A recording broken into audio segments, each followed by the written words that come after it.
আসসালামু আলাইকুম। এশিয়া মসজিদ, যেখানে আমাদের প্রিয় নবীজি নামাজ পড়েছিলেন, ফার্স্ট জমাত হয়েছিল।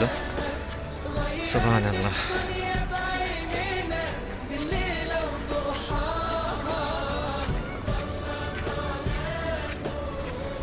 আমরা এখন যাব 2 রাকাত নামাজ আদায় করবো এখানে। এখানে 2 রাকাত নামাজ পড়লে একটি কবুল হজের সোয়াব পাওয়া যায়। আর দেখেন অসংখ্য মানুষ, হাজার হাজার মানুষ, মহিলা পুরুষ নামাজ পড়তে যাচ্ছে। আমরাও যাচ্ছি ভিতরে নামাজ পড়ার জন্য।